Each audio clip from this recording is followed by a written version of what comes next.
particularmente a la doctora Benadov, que me invitó personalmente a presentar nuestros resultados.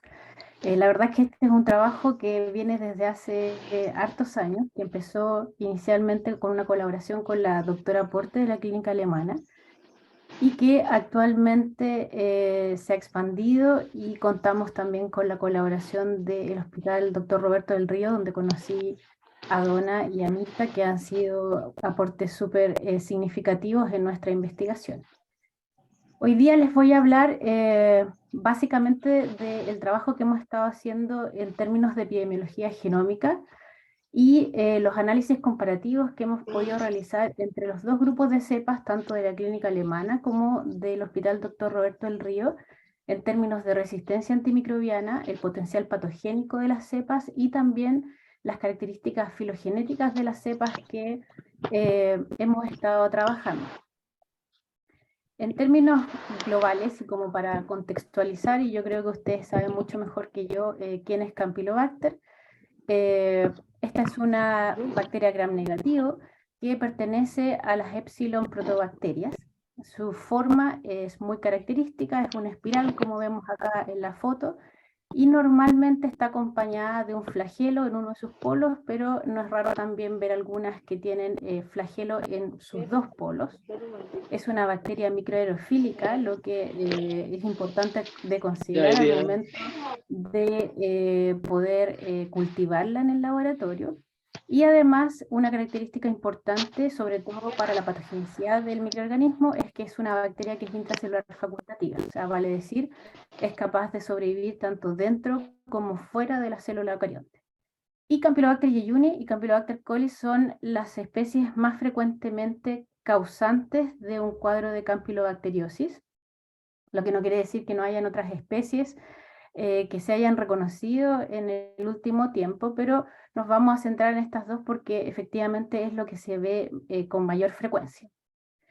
Para contextualizar también es importante señalar cuáles son los reservorios más importantes y las vías de transmisión de este microorganismo. En general, y con los datos que se obtienen a nivel mundial, se reconoce al pollo como el principal reservorio de Campylobacter, pero no tenemos que olvidar que esta es una bacteria que tiene un amplio rango de hospederos, y no solamente los pollos son importantes, sino que también las vacas, los chanchos, los animales domésticos, e incluso el agua puede ser un reservorio de Campylobacter, el agua en particular, porque Campylobacter es capaz de colonizar o invadir amebas de vida libre y por lo tanto sobrevivir ahí y poder ser transmitida hacia distintos reservorios. De estos reservorios, que son los más comunes como fuentes de alimentación para la especie humana, el pollo, las vacas, los chanchos, nosotros nos infectamos por el consumo de estos alimentos contaminados o agua contaminada. Y los grupos afectados son de variadas edades, pero generalmente los niños sufren cuadros clínicos un poco más de relevancia. Y el cuadro clínico se caracteriza generalmente por una diarrea acuosa que puede agravarse y ser una diarrea con presencia de sangre, con una inflamación importante del intestino de la persona que está sufriendo la infección. A veces se presenta fiebre y vómitos.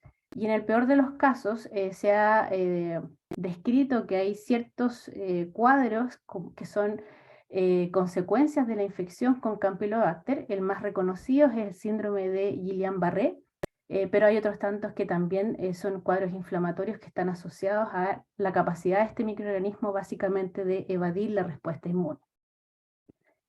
¿Cómo es que Campylobacter es capaz de causar este cuadro clínico? La verdad es que se sabe mucho menos de Campylobacter que de otros patógenos bacterianos gastrointestinales, como por ejemplo Salmonella o Listeria.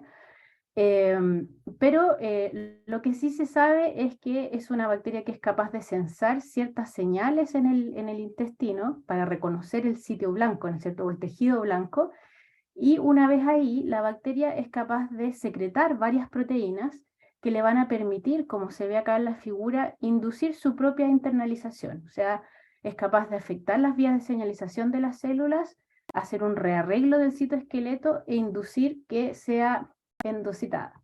Y esa inducción la puede realizar desde el lado apical, como se ve acá, de la barrera de células epiteliales del intestino, o puede secretar ciertas proteínas que van a romper las uniones intercelulares y van a permitir que la bacteria tome acceso al lado vasolateral de las células del epitelio.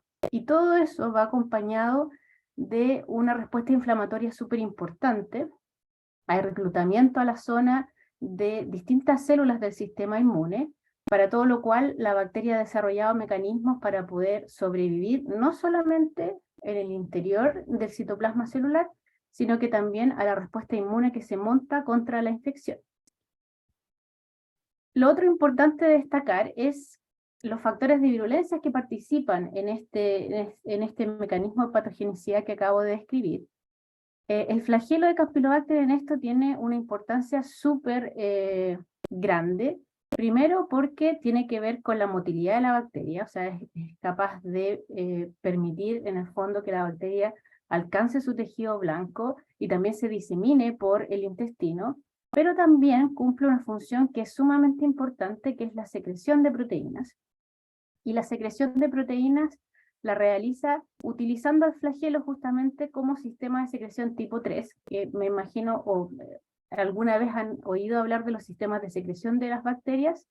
Salmonella es súper famosa particularmente por su sistema de secreción tipo 3, porque a través de estos sistemas las bacterias los usan en el fondo como verdaderas agujas que son capaces de inyectar proteínas hacia el citoplasma de las células eucariontes y con eso manejar las vías de señalización de la célula. Y a través de este flagelo se ha descrito que existen ciertos grupos de proteínas que son secretados a través de él. Todavía no se reconocen todos los efectores que son secretados a través de este sistema, pero se conocen algunos, como por ejemplo las proteínas CIA, que tienen un rol tanto en la invasión propiamente tal como en la sobrevida de la bacteria al interior del citoplasma, y hay otras proteínas como FLAC6 y FSPA que también son secretadas por este sistema y que también tienen participación en los procesos de invasión y sobrevida. Pero sin embargo, falta mucho por describir respecto a el proceso de patogenicidad completo y todos los protagonistas de este sistema, pero algo se ha descrito al menos. Respecto a la epidemiología de Campylobacter, donde hay mayor cantidad de informaciones a nivel de países desarrollados. ¿Por qué? Porque, como se ve en ambos gráficos, tanto de Estados Unidos como de la Unión Europea, es el patógeno bacteriano número 1 causante de cuadros de gastroenteritis, y supera, por ejemplo, a bacterias como Salmonella, como algunos grupos de Escherichia coli, Listeria, etc. Y sí, la pregunta es que nos han hecho varias veces es ¿qué tan importante es en términos de mortalidad esto? La verdad es que no es muy importante.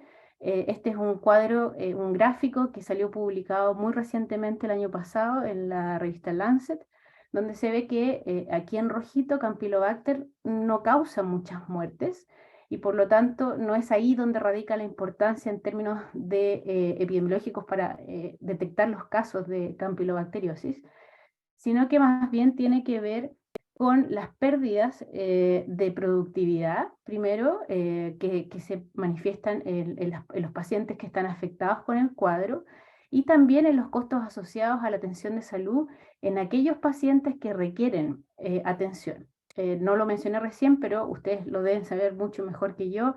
Campylobacter en general produce un cuadro autolimitado, vale decir, si una persona está con su sistema inmune competente, no debería ser difícil eliminar la bacteria después de algunos días, una semana o algo así. Pero cuando la persona tiene alguna deficiencia en su sistema inmune, eventualmente va a requerir un tratamiento, va a requerir hospitalización, y todos esos costos se suman a lo que se conoce acá, que particularmente son datos de Estados Unidos y de la Unión Europea, que son grandes sumas de dinero que se pierden producto de los casos de campylobacteriosis. En términos de cuáles son los reservorios más importantes causantes de los últimos brotes a nivel mundial, otra vez estos datos son de la Unión Europea y de Estados Unidos.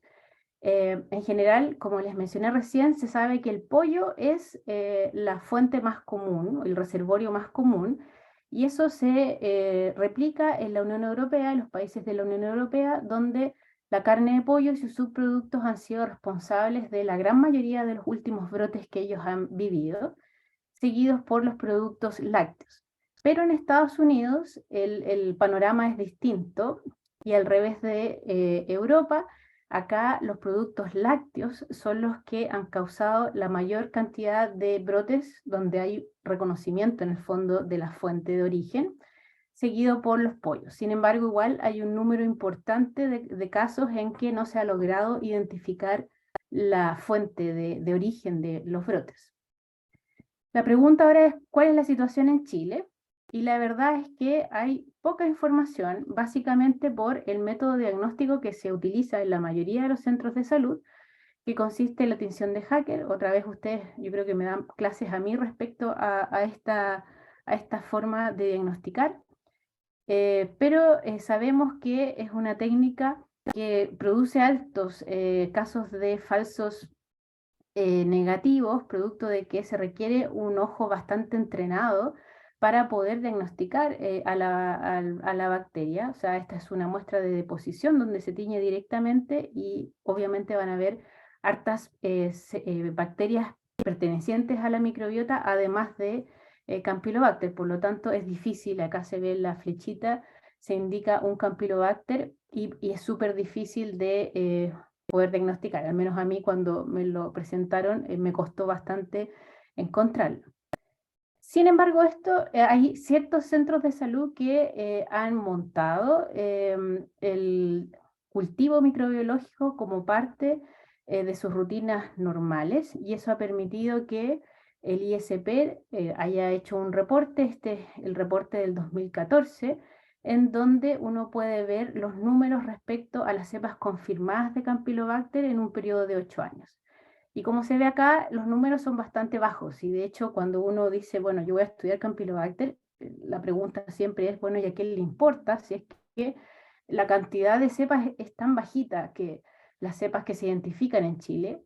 Y cuando uno hace un análisis más profundo, ve que la gran mayoría de estos 400 y tantos casos de cepas confirmadas provienen del mundo privado de salud. Mientras que en el sistema público la detección es muy bajita de nuevo por el método de diagnóstico que se está utilizando. Actualmente no hay un reporte oficial del ISP, pero si uno se mete a la página de ellos, uno puede ver las cifras en en una suerte de vigilancia a tiempo real, donde hicimos un análisis de el mismo periodo de tiempo, o sea, 8 años del 2014 al 2022, para ver si había cambiado un poco la situación respecto al aislamiento de Campylobacter.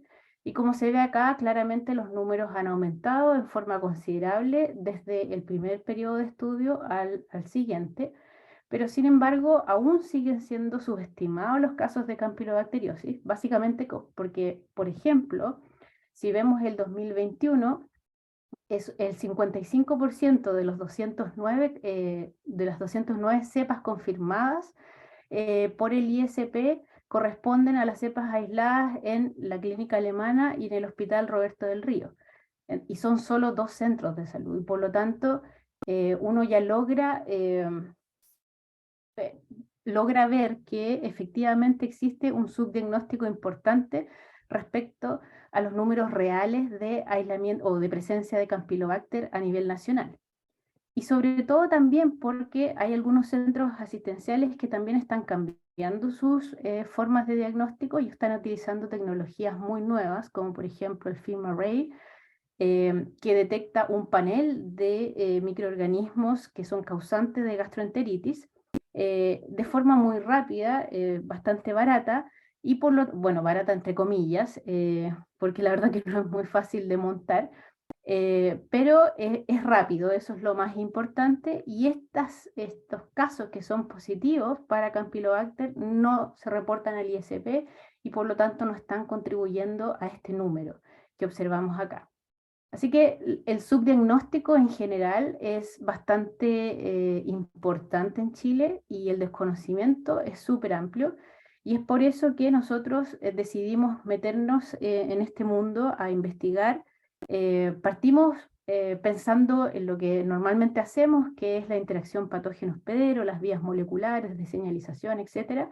Pero nos dimos cuenta a poco andar que teníamos que partir tratando de entender cuál era la situación nacional, cuáles eran los datos en términos epidemiológicos para poder contribuir a lo que se sabe actualmente. Sobre todo porque, por ejemplo, todavía no hay muchos trabajos sobre los reservorios importantes de Campylobacter.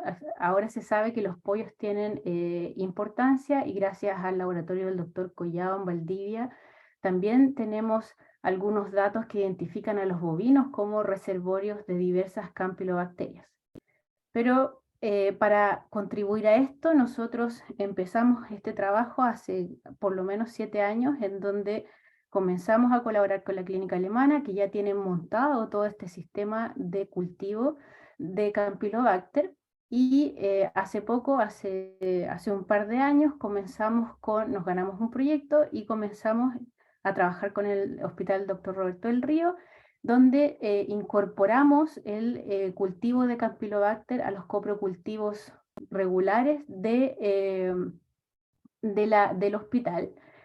Ustedes saben que Campylobacter se incuba en microaerofilia a 42 grados Celsius por 48 horas y se cultiva en placas que son selectivas e indicadoras. Se ven rojitas las colonias que son sospechosas de Campylobacter y luego se identifica el género y a veces las especies a través de malditos, y luego en ambos casos, tanto en la clínica alemana como en el hospital, nos congelaron las cepas y es eso lo que nosotros nos llevamos al laboratorio después para hacer nuestros estudios de genómica y también algunos perfiles de resistencia en términos fenotípicos. En el caso del Hospital Roberto del Río, tenemos también acceso a los datos anonimizados de los pacientes, lo que es bastante bueno porque gracias a eso estamos empezando a hacer estadísticas y correlaciones entre distintos factores. También hemos contado acá en este proceso con la ayuda de la FDA a través del doctor Narjol González, que nos ha secuenciado todas las cepas y nos ha permitido tener los resultados que ahora les voy a mostrar. Solo para contextualizar lo que voy a empezar a hablar desde ahora en adelante, solo recordarles las técnicas de MLCT y Core Genome MLCT, que son las que hemos utilizado a lo largo de nuestro estudio, que son bien básicas y que permiten genotipificar y hacer relaciones filogenéticas entre las cepas. Consiste en la extracción de DNA genómico y la secuenciación, en particular del MST, de 7 genes distintos que son muy conservados dentro de los géneros bacterianos. Cada género tiene sus genes predilectos para esta técnica, y la secuenciación que da, o sea, la secuencia que da, se le asigna un número de alelo, como se ve acá, y la combinación de estos 7 números da un sequence type o un ST, y la combinación o la agrupación de varios ST van a dar a su vez la definición de un complejo clonal. ¿Okay? Entonces vamos a hablar siempre de complejos clonales y de STs a lo largo de la secuenciación. La única diferencia entre el MLCT y el Core Genome MLCT, que es lo que hemos utilizado en este trabajo, es que en vez de utilizar 7 genes, utilizamos miles de genes que son conservados en el genoma de Campylobacter para dar una mayor sensibilidad en el fondo a la técnica, una mayor precisión también. Partimos entonces con los resultados del hospital. Como les decía, nosotros montamos el coprocultivo gracias a la ayuda también de la doctora Porte, que nos pasó su conocimiento en el fondo y su experiencia del aislamiento de la clínica alemana. Y como ustedes pueden ver, de un total de 1.550 coprocultivos, la verdad es que la gran mayoría todavía son negativos respecto a las bacterias que se están buscando. Pero respecto a las que sí se encuentran, como Salmonella, Shigella, Campylobacter pasó a ser el patógeno bacteriano más frecuentemente aislado en los coprocultivos positivos del hospital, lo que significó aumentar el rendimiento de los coprocultivos en este centro de salud en el doble. Antes eran sin el cultivo de Campylobacter en el orden de un 4,4%, y cuando incorporamos Campylobacter a los coprocultivos regulares, subimos a cerca del 9% de positividad en los coprocultivos, lo que fue una buena noticia, y la verdad es que era algo que esperábamos, pero no pensábamos que nos iba a ver tan bien, la verdad. Al igual que en el resto del mundo desarrollado, Campylobacter jejuni es la especie más frecuente, que se encuentra normalmente como responsable de los casos de campylobacteriosis, y de hecho siempre está en orden de sobre el 90%, y Campylobacter coli le sigue en importancia, y en el caso del Roberto del Río está en el orden del 4% de aislamiento, que es súper bajito. Y si hacemos la comparación ahora con la clínica alemana, en la clínica alemana nosotros hicimos 2 periodos de estudio, del 2017 al 2019 y después del 2019 al 2021. Estas son las cepas que nosotros logramos secuenciar. No todas están incluidas, no todas las que ellos han aislado están incluidas, porque algunas no las pudimos volver a crecer, no pudimos extraer DNA genómico, etc. Pero de las que tenemos, la proporción es bastante distinta en el primer periodo, porque Campylobacter coli está en el orden del 15% de aislamiento versus el 85% de Campylobacter jejuni.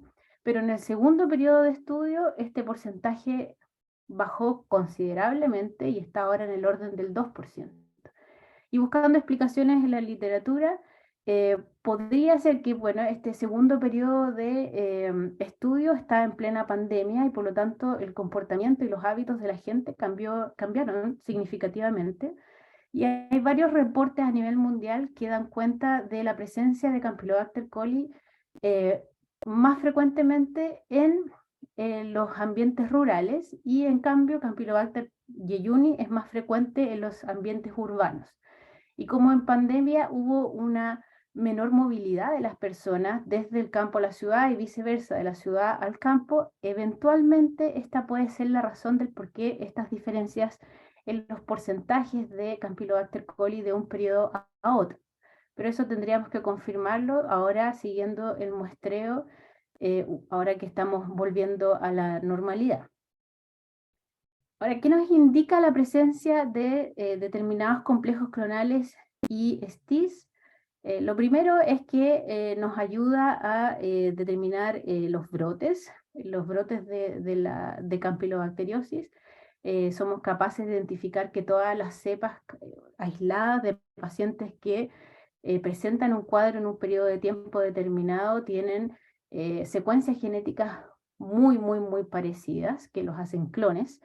Y también nos permite algo muy importante, que es tratar de determinar la fuente de origen de las bacterias que son aisladas a partir de casos en humanos. Por ejemplo, Campylobacter, como decía, puede venir de los pollos, de las vacas, o también puede haber complejos clonales que son generalistas. Eso quiere decir que hay múltiples hospederos relacionados a ese complejo clonal.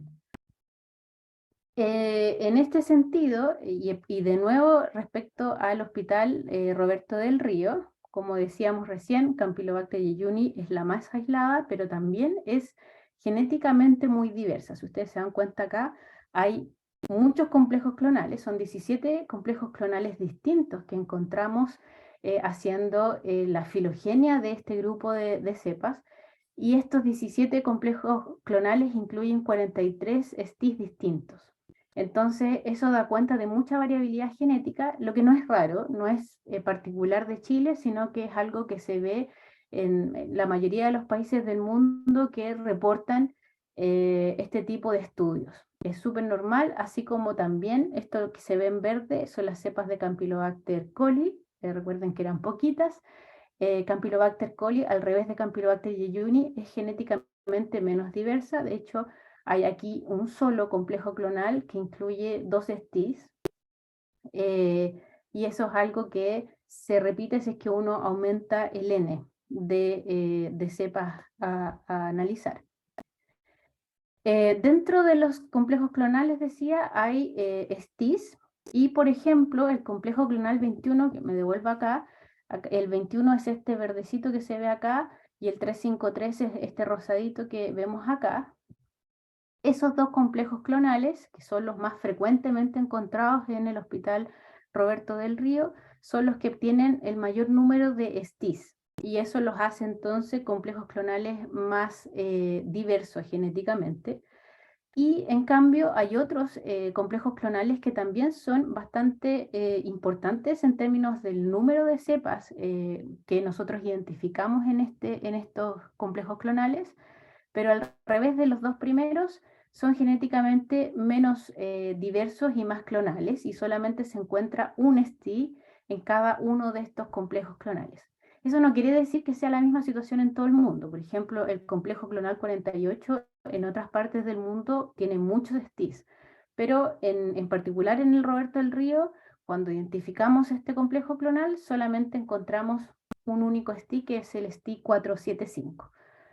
Y hay otros como el complejo clonal 443, que tiene un poco más de STIs que lo hacen un poco más diverso, pero no tanto como los dos primeros que acabo de mencionar.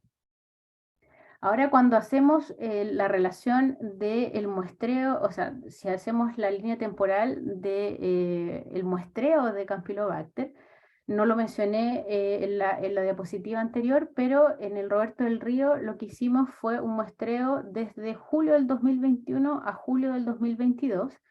Eso básicamente por los fondos con los que contábamos, teníamos que restringir el muestreo.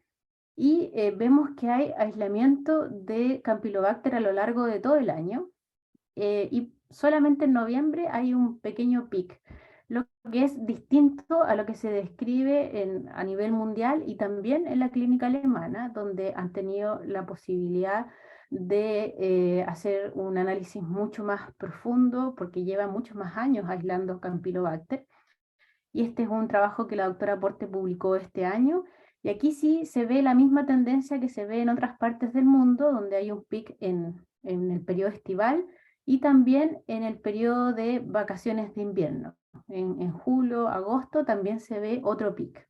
Y eso también se ve en Europa y en Estados Unidos, no en todas partes, pero en algunos países de la Unión Europea también se ve la misma tendencia, y por lo tanto es un desafío ver si es que en el hospital se ve la misma tendencia que vimos nosotros en este muestreo, que está un poco sesgado por las condiciones de pandemia en las que estábamos, o se repiten las condiciones que se ve en el mundo y en la clínica alemana. Lo otro destacable de este gráfico es que el complejo clonal 21, que es el que les mostraba recién como uno de los más frecuentes, se distribuye a lo largo de todo el año, excepto en un par de meses, en agosto-septiembre, donde no identificamos cepas provenientes de ese complejo, mientras que el 353 se presenta principalmente en los meses de verano, y también hay un pequeño pic de este complejo clonal en julio, en ambos julio que muestreamos, lo que hace que ambos complejos clonales, aun cuando son muy prevalentes, tienen una distribución a lo largo del año que cambia.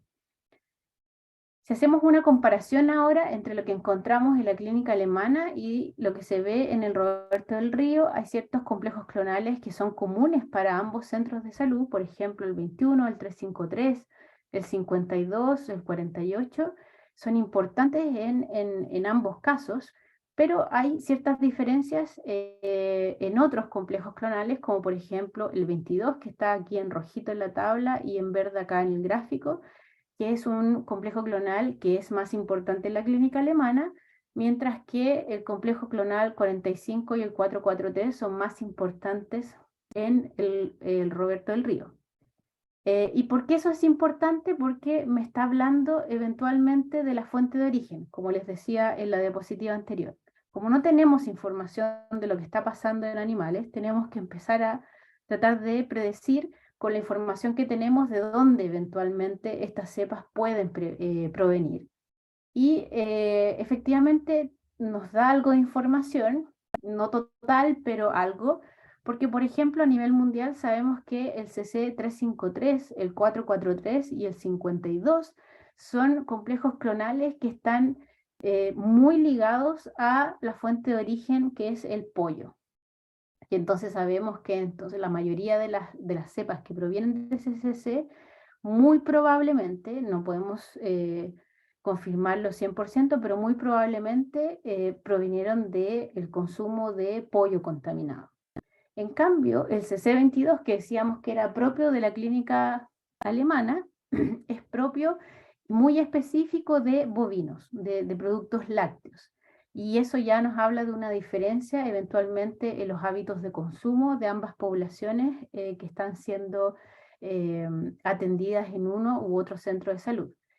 Y en el caso del CC21, el 45 y el 48, ahí es un poco más difícil predecir de dónde vienen esas cepas porque, como les decía recién, son complejos clonales generalistas, vale decir que hay más de un hospedero o reservorio, perdón, identificado, y por lo tanto ahí es mucho más difícil poder hablar de eventuales fuentes de origen. Ahora, si hacemos una comparación de los complejos clonales entre los dos hospitales y entre los dos periodos que vimos de la clínica alemana, hay ciertas diferencias, como por ejemplo el CC21, desde un periodo a otro la clínica alemana disminuyó, y eso nosotros creemos que es porque durante este periodo del 2017 y el 2019 nosotros detectamos un alto número de cepas de un STI en particular, que eran prácticamente clones. O sea, eso significa que tenían muy pocas diferencias en su contenido, en sus bases nucleotídicas cuando eh, secuenciamos estas cepas. Eran prácticamente lo mismo, unas cepas con otras, un par de nucleótidos de diferencia, y eso nos hace pensar que durante ese periodo vivimos un brote que este año, en este periodo del 2020 al 2021 ya no identificamos. De hecho, de unas 15 cepas que eran de ese STI en particular, pasamos a una o dos en el siguiente periodo. Hay otros complejos clonales, como por ejemplo el 22, que se los mencioné recién, que emergieron eh, desde un periodo al siguiente. En el 2017 al 2019 no vimos cepas del complejo clonal 22, mientras que en este periodo sí vimos presencia de este complejo. Y también es importante mencionar que hay un aumento en otros complejos clonales, como por ejemplo el 353, este que estaba asociado al consumo de pollos que mencioné recién. Del primer periodo pasamos a casi el doble de cepas que fueron o que pertenecen a este complejo clonal. Y en el caso del Roberto del Río, el 353, como se los mostré recién, tiene una importante participación. En el caso del CC48, que es el complejo que les estoy mostrando en celeste, también hubo ese cambio respecto a la clínica alemana. En el primer periodo hay presencia, pero que aumentó en el segundo periodo, y eso es básicamente porque hay un gran número de cepas que pertenecen particularmente a este STI. Todas las cepas de este complejo clonal en Chile pertenecen a este, en el caso, no en Chile, en el caso del Roberto del Río, y en el caso de la clínica alemana, la gran mayoría son de este STI, y hay uno más que tiene un par de cepas que no es tan considerable, pero este es muy importante. Entonces lo que hicimos fue buscar en la literatura si había algún antecedente respecto a cuál es la fuente de origen de este STI en particular, porque ya dijimos el CC en general es generalista y por lo tanto se han descrito distintos reservorios. Y en la literatura solo encontramos que este tipo de cepas provenientes de este STI han sido aisladas fundamentalmente de humanos, y por lo tanto hay dos hipótesis que se manejan. Una es que nosotros estemos actuando como reservorios de este STI en particular, y la otra hipótesis es que no hayamos sido capaces todavía de identificar cuál es el reservorio animal de este STI en particular. Y pensando en esta segunda hipótesis, lo que hicimos nosotros fue hacer un estudio predictivo nuevamente utilizando el genoma de las cepas de la clínica alemana en particular. Este es un paper que está en revisión actualmente y a través de distintos software somos capaces de predecir, basados en la secuencia, cuál podría ser la fuente de origen de un determinado STI. Y como se ve acá en el recuadro rojito, el programa no fue capaz de poder discriminar entre una sola fuente de origen, y lo que sí dijo es que eventualmente las cepas provienen o de los bovinos o de los ovinos. Y de acuerdo al comportamiento de consumo en Chile, es medio extraño pensar en los ovinos, a no ser que las cepas vinieran fundamentalmente de la 12ª región. Por lo tanto, es un poco más probable pensar en los bovinos, pero esto es todo en teórico, son todas predicciones que obviamente tienen que ser confirmadas con algo más práctico. O sea, aislar cepas de Campylobacter de animales y confirmar si es que este STI también es muy frecuente en una u otra fuente. Lo otro que se puede hacer con esta información de complejos clonales y STI es hacer una georreferenciación, es ver cuáles son los complejos clonales que están más presentes en ciertas áreas. Lamentablemente este estudio no lo pudimos hacer en la clínica alemana porque no contamos con la información anonimizada de los pacientes ni tampoco autorizaciones de los comités de éticas correspondientes, y por lo tanto solamente lo hicimos con las cepas del Roberto del Río, donde sí tenemos esa autorización. Y lamentablemente acá el N, o sea, el número de cepas que tenemos es muy bajo como para ser categóricos en nuestras conclusiones, pero se ve que hay ciertas tendencias y en ciertos lugares, por ejemplo como Lampa, hay presencia de ciertos CCs, en Colina otros, en Independencia hay mucho más variabilidad, pero también está relacionado con que en Independencia hay más aislados que en Lampa y en Colina. Entonces, por ahora no es más que una observación que tiene que confirmarse una vez que podamos aumentar nuestro N de cepas.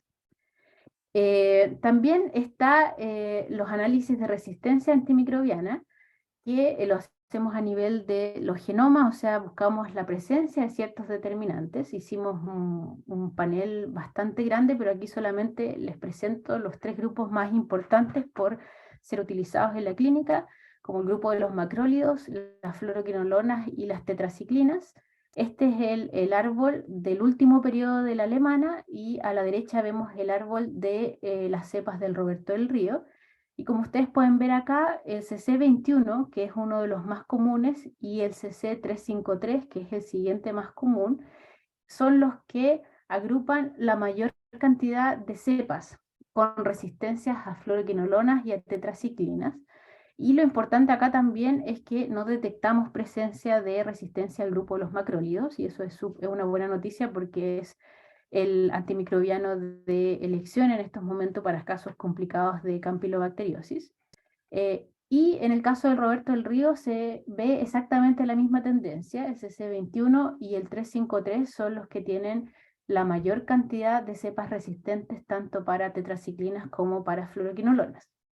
En el caso del STI que les decía recién, que era el que presenta el mayor número de cepas, el STI 475, que es el que está aquí en azul, perdón, en ambos casos, si ustedes ven, las cepas son totalmente sensibles a todos los marcadores o determinantes de resistencia que buscamos, lo que también es una buena noticia si es que consideramos que es el STI más prevalente que se encuentra en ambos grupos, tanto en la alemana como en el Hospital Roberto del Río. Lo que está aquí en verdecito son las coli. De nuevo, es súper difícil hablar de tendencias porque son muy poquitas cepas las que se analizaron, pero es interesante que en la clínica alemana las 2 cepas que se aislaron son resistentes tanto a tetraciclinas como fluoroquinolonas, mientras que las del Roberto del Río son más sensibles y solamente una presentó resistencia a fluoroquinolonas. Ahora, en cuanto a los factores de patogenicidad y nuestras predicciones para saber qué tan importantes son o qué tan representados están los distintos factores de virulencia que les hablé recién, particularmente los asociados al flagelo, hicimos análisis importantes de los genomas. en donde lo que queríamos hacer era buscar tanto genes estructurales como posibles efectores de los sistemas de secreción. Buscamos en particular los efectores del sistema de secreción tipo 3, que es el más importante, como les contaba, pero también hicimos o evaluamos el sistema de secreción tipo 6, que es otro sistema de secreción que se sabe tiene importancia para que la bacteria pueda competir con otras bacterias en el intestino y en otros ambientes, y también se ha visto que tiene cierta participación en la interacción con macrófagos. El primer resultado, esto es súper preliminar, lo que quisimos hacer fue agrupar todos los efectores que han sido confirmados y predichos del sistema de secreción tipo 3, este sistema flagelar. Aquí nos basamos en una publicación que hizo el doctor Konkel en Estados Unidos, que es una de las personas que más sabe respecto a patogenicidad en Campylobacter. Y si ustedes se dan cuenta, este árbol agrupa a las cepas en cuanto a la distribución de sus efectores, a la presencia de efectores en sus genomas. Y se ven ciertos patrones, ciertos grupos de cepas que comparten patrones de presencia o ausencia de estos efectores.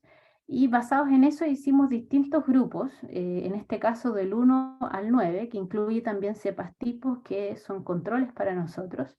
Y vemos que claramente la mayoría de las cepas están en los grupos 4 y 5, mientras que las coli, si ustedes ven acá, las coli son completamente distintas a las G-Unis. En general, no poseen la mayoría de los efectores clásicos descritos para Campylobacter, y por lo tanto hay mucho que hacer todavía en esa especie porque no se sabe mucho de ellas. Y empezamos a hacer ciertas correlaciones. De nuevo, esto es súper preliminar. Por ejemplo, quisimos ver si es que estos 9 grupos de presencia de efectores del sistema de secreción tipo 3 se relacionaba con valores de la proteína C reactiva, o sea, los niveles de inflamación que veíamos en los pacientes, en particular del Roberto del Río, y los distintos grupos de efectores.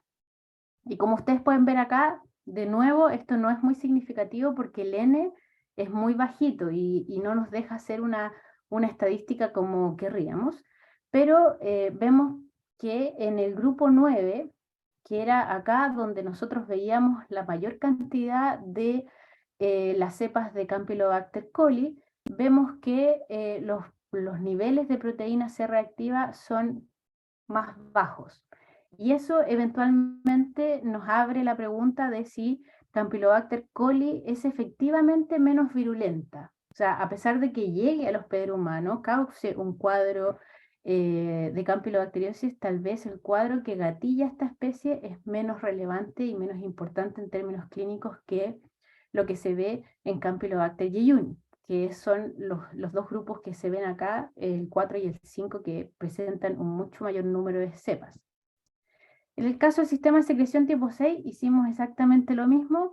La diferencia es que aquí incluimos factores estructurales de este sistema y los efectores que se ven acá en el segundo grupo, donde claramente hay diferencias.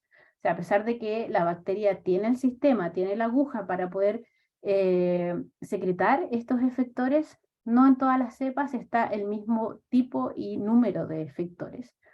Y aquí encontramos 8 grupos distintos, incluyendo la cepa tipo, en las que se han hecho la mayoría de los estudios, que es una cepa brasileña. Y también hicimos este juego, pero en este caso relacionando los tipos de diarrea que podemos observar. La gran mayoría de las cepas no tiene un sistema de secreción tipo 6, y por lo tanto es donde se agrupa la mayor cantidad de casos en el gráfico. Pero si vemos acá el grupo 7, que es el que les mostré acá recién, que tiene una mezcla de Campylobacter, fundamentalmente son Campylobacter jejuni, la verdad, muestra que tiene distintas variedades, por decirlo de alguna forma. O sea, los casos pueden ser diarrea acuosa o variaciones con diarrea con sangre, diarrea con pus, diarrea con mucus, o la combinación de sangre pus, sangre mucus.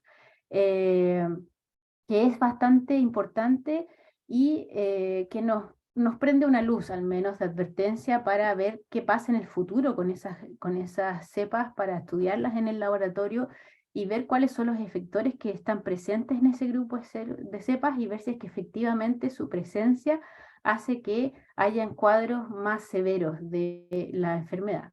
Y lo otro relevante dentro de este grupo es que casi todas las cepas que están acá pertenecen al complejo clonal 353, que como les decía en las diapositivas anteriores, tiene que ver con los pollos, y casi todas son, sobre el 70% de las cepas de este grupito son del 353, y por lo tanto esos son también valores que no solamente son importantes para nosotros en términos de los estudios futuros de patogenicidad, sino que también es importante reconocer lo que eventualmente los complejos clonales portan en términos de factores de virulencia para poder tomar decisiones más apropiadas respecto al control de este tipo de patógenos a nivel de los reservorios, a nivel de animales en particular. Eso es a grandes rasgos lo que les quería contar. Las conclusiones y las proyecciones de este trabajo, la verdad que son muchísimas. Aquí solamente les puse algunas. Nuestro trabajo sigue. Hemos podido confirmar que Campylobacter sí es un patógeno relevante no solamente en la clínica alemana, sino que también en un centro de salud público como es el Hospital Roberto del Río. También logramos confirmar que Campylobacter jejuni es la especie más frecuentemente aislada. También tenemos la buena noticia de que la resistencia a macrólidos no se detectó, o sea, los determinantes de virulencia no están, perdón, de resistencia no están. Y eso es bueno porque, como les decía recién, y hasta donde nosotros sabemos, sigue siendo la primera elección en el tratamiento de los cuadros más complicados de campylobacteriosis. Sabemos también que al entregar información sobre los complejos clonales que existen en la actualidad y los STIs, también permitirán a las autoridades en un futuro poder hacer medidas de control efectivas para reducir el impacto de este tipo de patógenos en la población humana.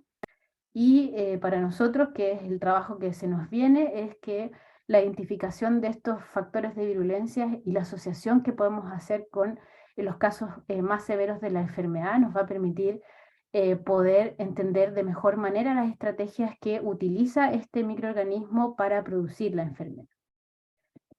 Para finalizar, quería agradecer particularmente al doctor Carlos Blondel de la Universidad Andrés Bello, quien ha sido mi contraparte en la Universidad Andrés Bello. Hemos trabajado en conjunto, todos los resultados que le hemos mostrado. Hemos ido a las reuniones, hemos empezado con todo en forma conjunta, y por lo tanto, además de su financiamiento y el apoyo en términos intelectuales, también le agradezco su soporte emocional, porque a veces es difícil poder convencer al resto de la importancia de lo que uno está estudiando.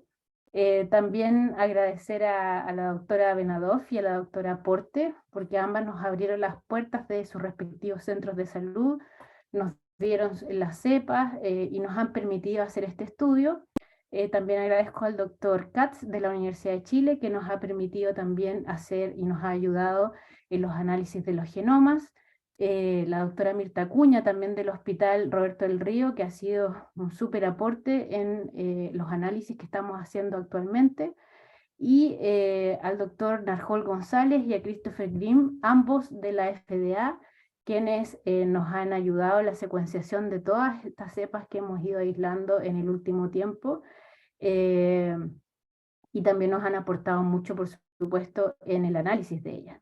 Y no menos importante, agradecer a Thomas Witzel de la clínica alemana, a Juan Ugalde y a Carolina Vidal, ambos de la Universidad Andrés Bello, que también están colaborando mucho en términos de análisis de los genomas, de estadística y de discusión de los casos clínicos, o sea, la contraparte clínica en muchos casos. Así que nada, agradecer también las fuentes de financiamiento que están acá a la derecha, que sin ellas no hubiésemos hecho nada de lo que les presenté ahora. Eso, no sé si tienen alguna pregunta, estamos felices de contestar. Doctora Bravo, muchísimas gracias por la presentación. Tenemos acá algunas preguntas en el chat. Ujú. Déjeme ver acá. Aquí la doctora Benadoff nos comenta algunas cosas que podemos ahí compartir con la audiencia. ¿Cómo debería avanzar el país? ¿Vigilancia integrada? Pues claramente es un patógeno asociado al síndrome diarreico que conocemos como etiología en Chile como país desarrollado. ¿Qué visión tiene de esto? ¿Cómo se debería avanzar en el país? La verdad es que nosotros siempre hemos tenido la visión de que el país debería hacer una vigilancia de este tipo de patógenos, eh, pero lamentablemente siempre nos hemos encontrado con un muro bien importante, porque siempre se nos pregunta cuántas muertes están asociadas a este tipo de patógenos. Y como les mostré, efectivamente la mortalidad no es muy alta, pero sí las pérdidas asociadas a productividad y a costos hospitalarios, que vale la pena poder reducir considerando que no somos un país que nos sobren los recursos. Entonces, cuando hay vigilancias que son y que están en el fondo siendo realizadas en conjunto en el concepto de One Health, como es el que está circulando en la actualidad, claramente se disminuyen los casos asociados a este tipo de microorganismos que son fáciles de controlar, que no es algo terrible e imposible de poder hacerlo. Así que nosotros siempre hemos tenido esa visión, pero lamentablemente nos hemos encontrado siempre con la oposición porque no mata en el fondo. Eso. Perfecto. A ver, veamos acá Tenemos unas cuantas preguntas. A ver, vamos con la siguiente para no perder el hilo. ¿Cuál es la información en Latinoamérica en relación o en comparación con Estados Unidos y Europa sobre los complejos clonales, por ejemplo? En Latinoamérica hay bien poca información. La verdad es que hay poquitos papers, pocas publicaciones que están a disposición. Lo último que se sabe es respecto a Perú. Perú ha publicado hace muy poco un paper donde muestra que hubo un brote importante de Campylobacter, pero asociados a Guillain-Barré. Y fue un brote bastante importante, bastante grande, pero ese complejo clonal en particular en Chile casi, o sea, ese STI que fue causante de la mayoría de los casos de Guillain-Barré en Perú, casi no lo encontramos acá en Chile. Creo que encontramos una sola cepa en la clínica alemana que no fue muy relevante y en ambos periodos de estudio. Pero de todas maneras nos puso en alerta porque no fue menor el brote de Guillain-Barré en Perú y fue súper importante que pudiesen publicarlo porque así nosotros también podemos hacer una vigilancia de ese tipo de complejos clonales o STIs. Y también hay un poco de información en Brasil. En Brasil también, con Brasil compartimos que hartas de las cepas que ellos aíslan también pertenecen al complejo clonal 353, lo que no es tan, lo que no se repite tanto en otros lugares como Estados Unidos y Europa. Acá, al parecer, en Latinoamérica, este complejo clonal en particular, tanto en Brasil como en Chile, son mucho más importantes de lo que se ha visto en Europa y en Estados Unidos. Así que hay ciertas similitudes, pero claramente nos falta harto para poder tener un panorama mucho más global de lo que pasa en otros países de Latinoamérica, como en Argentina, Uruguay, Paraguay, etcétera, donde no hay casi nada de información disponible. Perfecto. Mira, doctora, nos escriben desde México, Fabiola Hernández, de la Ujú. Secretaría de Agricultura. Mira, nos plantea una serie de preguntas y de paso la felicita por su presentación. A ver, Gracias. dice, las secuencias genómicas que mostró se encuentran en alguna base de datos pública.